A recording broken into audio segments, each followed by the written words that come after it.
I'm meteorologist Shane Hinton with your Monday morning tropical update. Certainly an active start to the work week. We have 5 areas that we're monitoring in the Atlantic hurricane basin. You can see Tropical Storm Franklin, Tropical Storm Gert, Tropical Storm Emily, and then 2 additional areas of potential tropical development. Let's dive into each of these quickly. We'll start with the ones that are not going to be impacting us to get through them quickly. You have Tropical Storm Franklin that's going to be moving toward Hispaniola and then moving out towards the Atlantic, not posing a threat directly to the United States. Then we'll zoom in on Tropical Storm Gert. Now, Gert is starting to unravel and is not expected to bring any concerns to us. Puerto Rico might have a little bit of heavy wind and maybe even some swells out there in the ocean, but other than that, no concerns. As we make our way a little bit further up to the north and east, you'll notice Tropical Storm Emily. This is what we call a fish storm. It kind of just hooks out to sea and it's just a problem for the fish, not really for us here, thankfully, in the United States.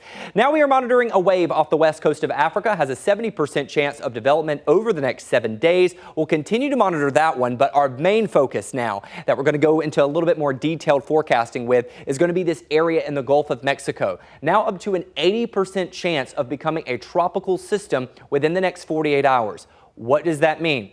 It could become a tropical depression, tropical storm, and then from there, there's the potential for hurricane, but that's not really in the cards for this system. In fact, it's leaning more towards tropical depression with a tropical storm possible. Regardless, our main concerns are going to be how it impacts us in regard to our temperatures and our rainfall. Now, if it does become a tropical storm, we've moved right onto the H name, so it would become Harold.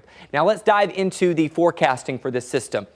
Main factor that is going to be steering this system either toward or away from central Texas is, you guessed it, that heat dome. It's currently located out over the Midwest. We were hoping it would move a little bit further to the north, and then that would allow that moisture to move closer to central Texas because we desperately need the rain. However, it looks like it's moving a little bit further to the south, and that will keep a bulk of the moisture down toward our south.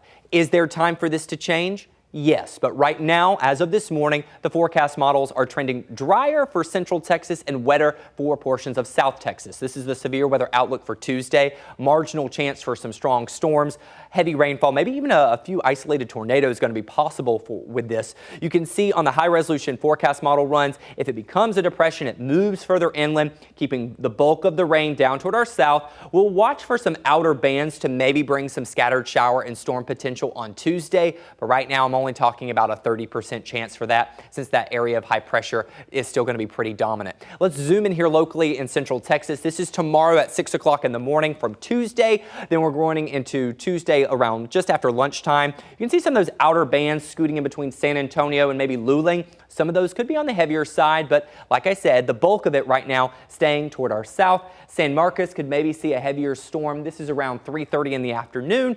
Austin, I think, will still climb to just around 100 degrees. Whether or not we break the triple-digit heat streak, for now, it's looking more likely that we will not break the heat streak, but once again, still time for that to change. Can't rule out some isolated showers or storms for the viewing area, but you can see on the rainfall forecast, it's very much on the lower end. We're talking a few hundredths of an inch to a few tenths of an inch. Definitely not the tropical downpours that South Texas will see, or the kind of downpours that we would kind of like here locally to help give us a little bit of relief from the drought. Your 7-day forecast as of Monday morning is showing a 30% chance for scattered showers and storms. I've got a forecast high of 102, but once again, continue to stick with KVUE as this forecast could change a little bit just based off the fluctuations of these tropical systems. Since it doesn't have a well-defined center or eye just yet, that makes the forecast a little bit more uncertain. So we'll continue to monitor all the updates from the tropics and provide updates on air and online.